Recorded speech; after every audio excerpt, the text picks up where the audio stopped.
So we're here today. I'm Angela with Hope for the Helpers, of course, and today I am so excited to get to interview and talk with one of my favorite people in the whole wide world, Jeremiah Lovelady. He's just a fantastic human that everybody loves and seems like everybody knows, and they should know him because he's got great wisdom about everything in life.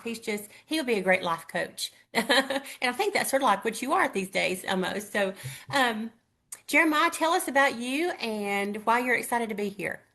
Um, so first of all, my name is Jeremiah Lovelady, and my role in the recovery community and the mental health community is I am a Lifeline peer recovery coordinator. I work for the state of Tennessee. There's 27 of us across the state, and basically my role is to connect people with resources, to educate people on resources, and then also to be a voice for those that have tried to navigate the system, that have tried to reach those resources, and it's a frustrating system to try to work through.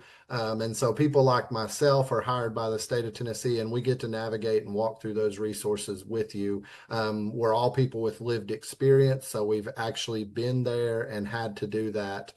Some with a lot of help and some with little to no help, and so we're able to navigate that. And so that's a Very little bit good. about what I do. And then I'm just a person that's in long-term recovery. I have been since 8/18 of 2014.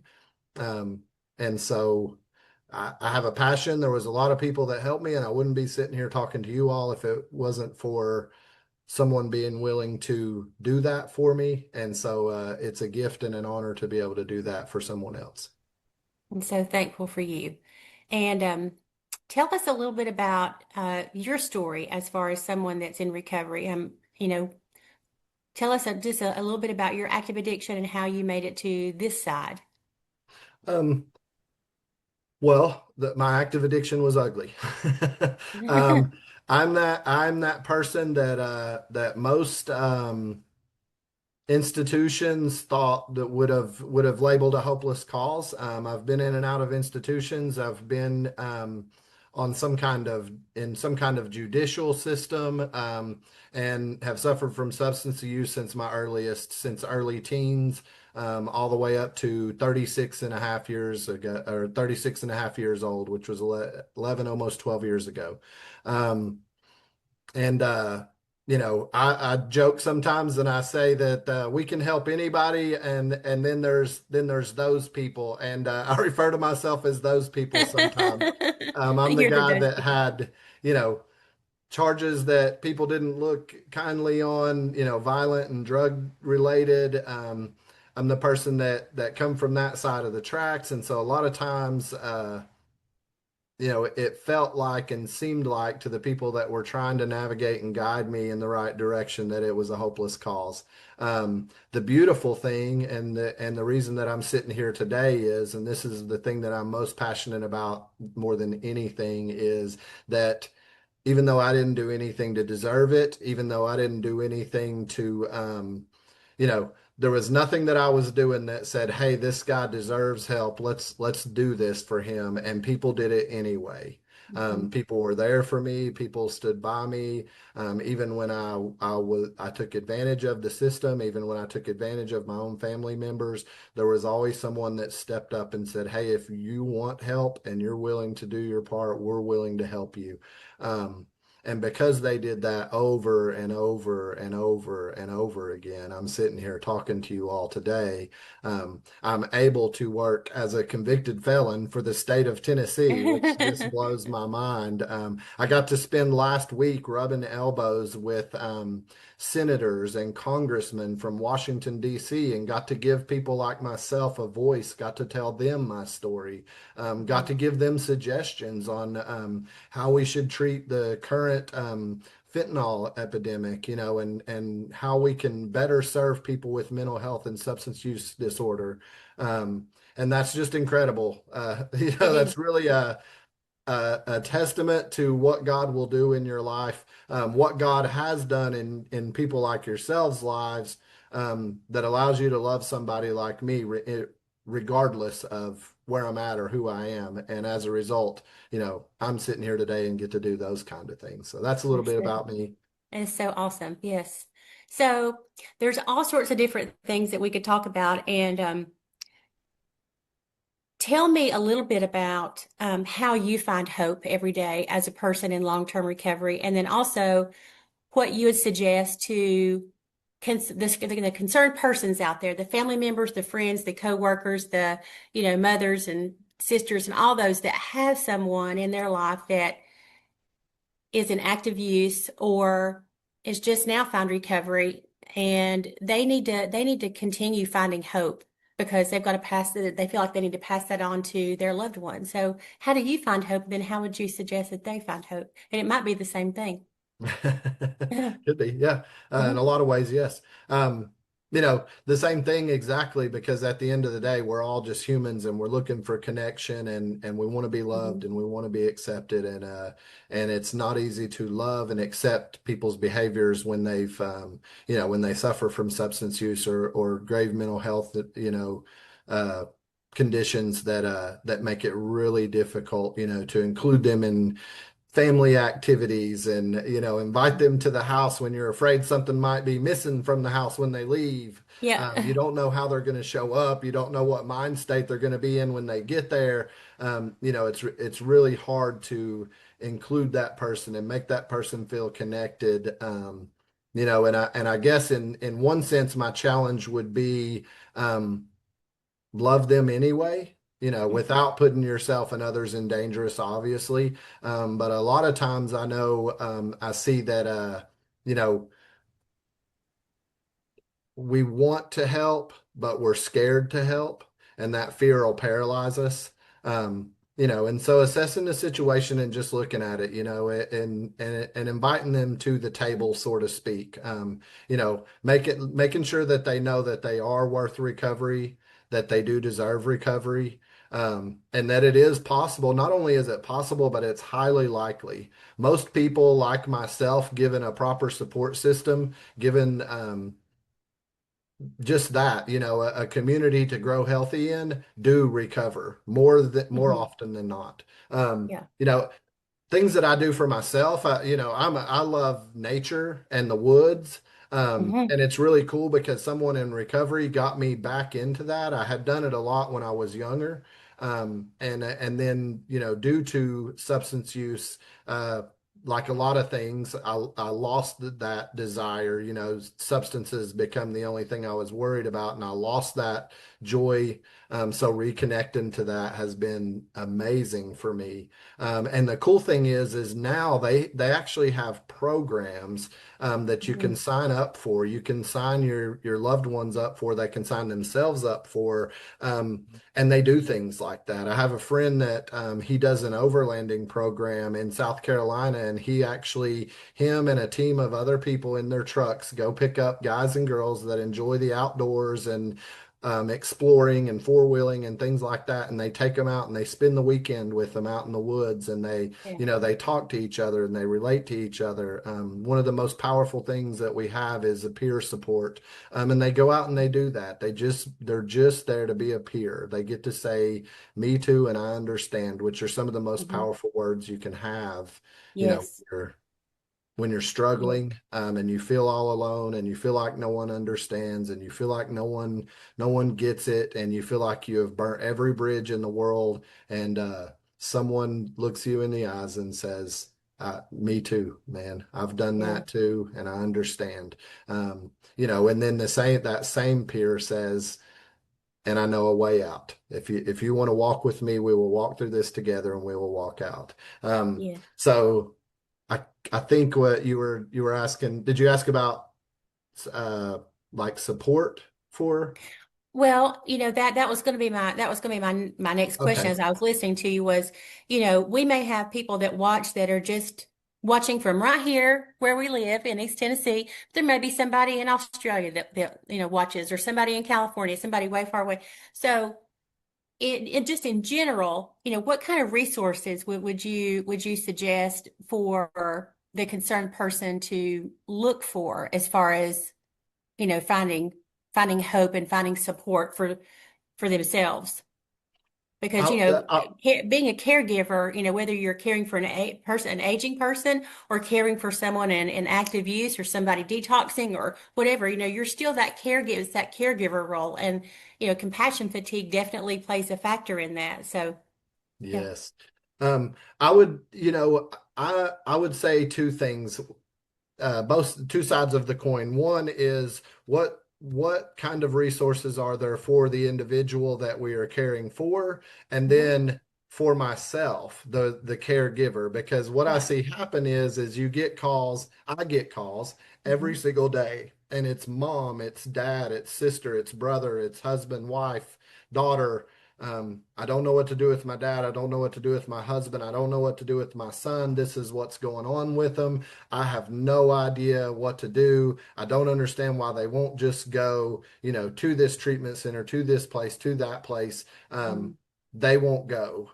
Um, and I know how frustrating that is from being on both sides of that. I have family members now that go through things, and I'm on this side of it now where I Yeah. am the helper, to where before I was the one that needed the help. When I needed the help, until I was ready to get the help that I needed, there wasn't much convincing that you could do for me. Yeah. The biggest thing you could do was love me, the best way that you knew how, with boundaries. And that means I won't give you any money, but I'll feed you. Yeah. Right. That means you can't sleep on my couch, but here's a place where you can go, and they will let someone like you stay there.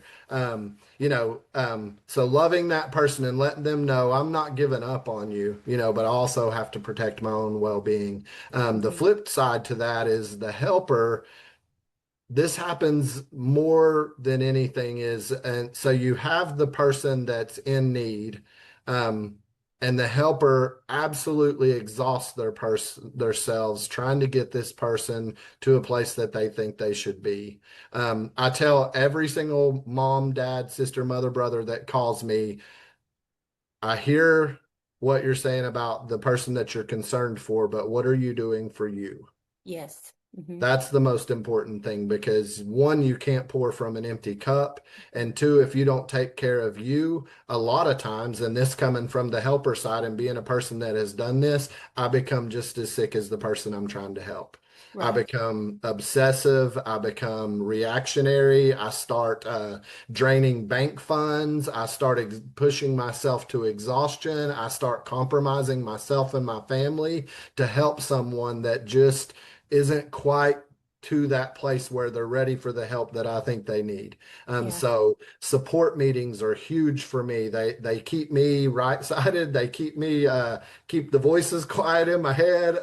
They help me. I meet so many people that go sit through the same thing, and they're able to help me, navigate. Okay, here's what you're faced with. When I was faced with this, here's what I did. So support groups, there's Al-Anons, there's Nar-Anons, there's Helpers Helping Helpers, which is a whole support group just for people that help people.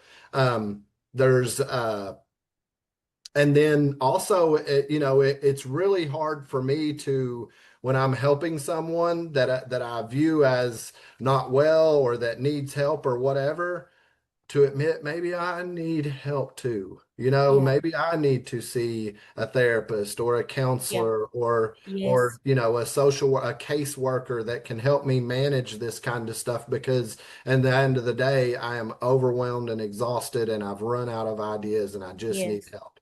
So Yes. utilizing those resources, here in Tennessee, we have, shameless plug, we have the Lifeline Peer Project. And we're just that. We're peers. We're people that Yes. has been there, done that, and we're willing to help. Our job is to go out in the community and to know the resources in the community and share those with people like, that Yes. need the Mhm. resources. There's in our local, just in the Tri-Cities, which is where I'm located currently, we have Ballad Health, who has a ton of community navigators. We have Frontier Health, that has walk-in crisis centers. They have community navigators. They have a warm line. Both Ballad and Frontier Health have warm lines where you can just call and say, "Hey, I don't know and I need help." I think that's two of the most powerful things I can do when I'm feeling overwhelmed and exhausted, and I've run out of.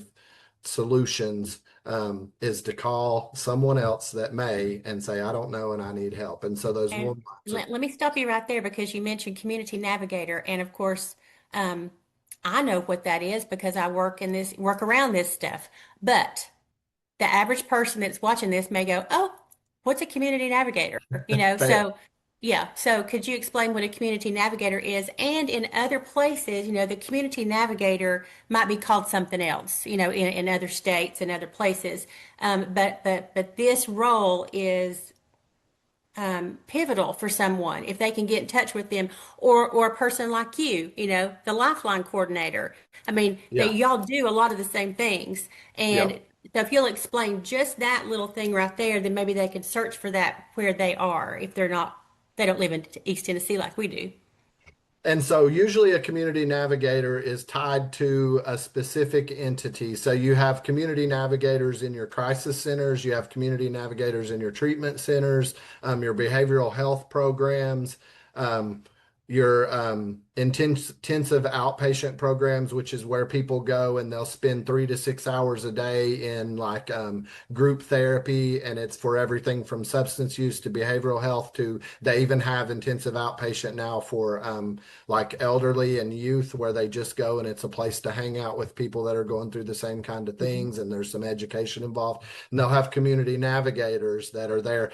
Reentry, if you have people that are justice involved, that's a big lift that the community navigators, they're tied to your county jails and your prisons. And they're people that'll help that person upon either while they're in there, if they have behavioral health services while they're in the facility, and then once it's time for release, they help them navigate home plans and things like that. So your community navigators, that's pretty much what they do. They're a person that knows the resources and they help you navigate those resources. Because what that usually looks like is you're going to pick up the phone and you're going to say, "Hey, I have this person and here's what they need." And they're going to say, not the community navigator, the person on the other line, they're going to say, "Oh, great. Well, here's what you need to do. You need to call this number, and this number." And you're going to say, "Okay, cool." And then you're going to call this one and they're going to say, "Well, we can help you with this, but if you need help with that, you need to call this number." And then you're Yep. going to call them and they're going to say, "Yeah, we can do that, but now you need to call this number for that."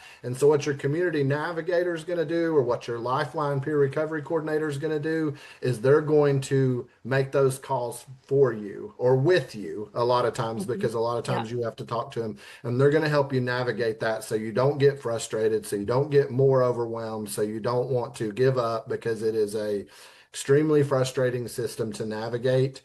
They have the know-how to help you navigate that. And usually all you have to do to get in touch with them, if you have an individual in a hospital, you just let the hospital know, "Hey, I heard you all have community navigators, or they're called different things, but they'll know it's crisis evaluation, Mhm. crisis navigators, they're lifeliners. They're called all kinds of different things, but just let them know, hey, we need help navigating this system. We don't know what we're doing. We don't know how insurance works. We don't know what'll pay for what. We don't Which know is a what the whole, next."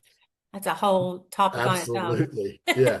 We don't know the next step in this process, and we need somebody to walk us through that. And they'll get you connected with whether it's in your justice system, whether it's in the court system. They also have navigators in the court system, whether it's in a hospital, a treatment center, a crisis center. And then there's 988, which is a Yes. number, a crisis number you can call, and someone on that line will get you connected to one of those navigators or a lifeliner. We also in Tennessee we have the Tennessee Red Line, and if you just Mhm. look it up, it's the Tennessee Red Line, and it's got the number under there. I think it actually is Red Line in numbers, whatever that is. Yeah. And you call it, and also it's another avenue to get you to a navigator like myself, and they're going to help you walk through that stuff so that you don't exhaust yourself. They'll get you connected to a peer so you can look at what does loving someone and not giving up on somebody, but also not letting them take advantage of you and drain you to the point that you are sick yourself. Yeah. And so what I'm hearing you say is, we're the mom, the dad, the sister, the brother, the whoever, is trying to find help for this person, and they need to get in touch with a community navigator or a lifeline person. And those can be called a million different things, but they may say, well, how do I even find that person? And what you're sharing with me is you could, whether you're at the hospital or whether you're at jail or whether you're at a treatment center or a crisis center or any of those things, you could probably ask whoever's in charge to speak to a social worker, and they would know if they have that kind of thing there. Or you could call 988 or text 988. I think you can call or text, can't you, You on your can. phone, Yep. and say Red line I'm in. also. And You can call or text red line also. a call or text red line also. But you say I go 988 and I punch that in and I say I'm in Johnson City, Tennessee, and my son is experiencing this, and I need to find a community navigator or someone that can help us with resources. You just say something like that, and they'll be like, "Whoop," and they're going to like infiltrate you with stuff. Whatever you ask, they will be able to know the answer. So I That's think that it. is probably regardless where somebody lives, if they're in, Biloxi, Missouri, or they're in, San Diego, California, they can call or text 988 and somebody will help them find a resource guide, so to speak. And that's what a community navigator or a lifeliner, as we're talking about it, does. I think that is key. Um, yeah, that's key for sure. Yep. So thankful for those things.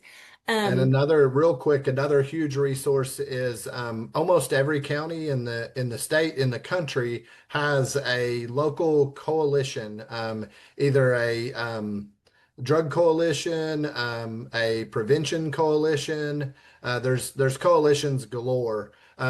If you just look up coalitions in my county, it'll pull it up and you can call, and they're also a plethora of information. They're connected to the community. They know about all aspects of community government, can navigate in community systems, and they're always willing to help. I'm actually housed out of one of the coalitions in my county, and that's what we do. We provide information, everything from school age all the way up to elderly. yes. And all that's just, such great information. I'm thinking back when I was in active use and, trying to get to the other side. Of course, my mom and dad lived in a different state, and I was living in North Carolina. They were in Tennessee. Um, I didn't even know to be able to say, look for this, look for that. And they didn't know to even, I mean, they were clueless. And it's not their fault. I'm just saying that's just something that they just had no, I mean, it's like, you know, it's like trying to lead the blind. I mean, I don't think they Yeah, even thought about, you know, what they could do to help me except just be there for me and love me. And I'm so thankful for that because that's the most important thing. But I don't think they ever even knew that there were resources out there that could do something for a person. So, we've come a long way and almost 20 years since then, but, with the epidemics that we've had and all the different things. And there's so much, it's much more publicized now, yeah, when someone is, needing help and how many people die from overdoses, et cetera, all that, that, people do sort of think before it even happens, well, what will we do?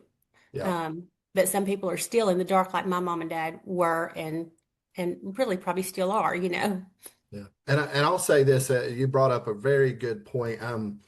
While we've made leaps and bounds from when I come into recovery myself, stigma is huge. And a lot of times Mhm. we're afraid to go talk to people at work. We're afraid to go talk to our friends out at dinner and tell them what's going on with our son, what's going on with our Yeah. mom or dad, Mhm. because there's a guilt, there's a shame, there's this, there's internal stigma, there's Yeah. societal stigma, there's systematic stigma, that's tied to whatever the Yeah. situation that's going on with this person. And so we're afraid to talk about it.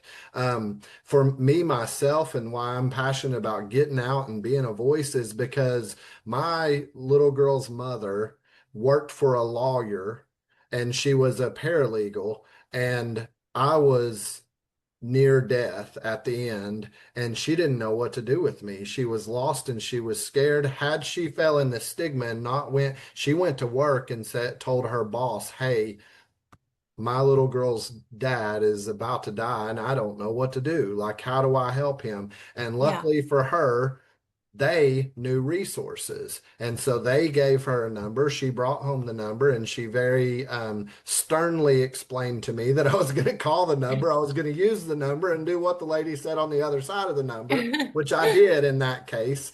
And had she not done that, I promise you, without being too dramatic, I was sitting in a place with a plan and the means to not be here anymore. Yeah. Hmm. And because she didn't let that stigma get a hold of her and sit at her desk at work, scared to death, not knowing Yes. what to do, I'm here and alive today, and my little girl has a Thank healthy God. father today, and I have Hmm. a healthy little girl today, all as a result of fighting that stigma. So I encourage you, like, talk to your people at work, talk to your friends at dinner. Don't be afraid to let them know, hey, I have a son and he's struggling, and I Yeah. don't, because you'd be amazed at I present it just about in every area of community that you can think of. I present to congressmen, to politicians, I present to law enforcement, I present to families, I present to, people that suffer from substance use. I go into our mental health facility and present to people. And there's not a room that I go into and I ask the same question every time. How many people in this room either suffer from or have been affected by Yes. substance use and or mental health? And almost every single person in the room, almost every time raises their hand. So when Hmm. we talk, we'll find those resources. If we don't talk, then we sit at home scared and we don't know what to do. And sometimes that leads to results that we're not, that Yeah. it leads to the worst case scenario. Yeah. Yeah. That's so powerful. Just, yeah. So, so great. We could talk for forever. I can for Uh, sure. well, I mean, we both could.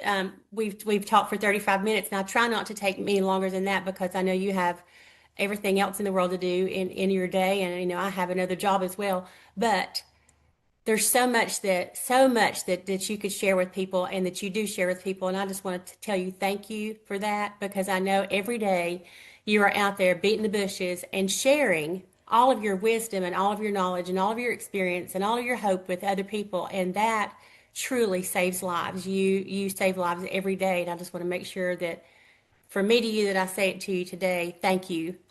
Um, Not only from me, but from everyone that gets to hear you. You're such a blessing to everyone that knows you, and I thank you for that. Well, and the So, feeling's mutual. You do the thank exact you. same thing. You're just way more humble about it than I am. That's no. But thank you so much. But this has been You great, have and I give people like me and so many others a voice to be able to do what we do. So thank you for doing that. thank you. And I will catch up with you again soon because I want to ask you to do this again, but I will give you some time in between because there's other subjects that I feel like you are, I mean, other subjects within this topic that I want to cover, and I think you might be the right person. Well, I know you will be, but I don't want to overuse you because you're just so great.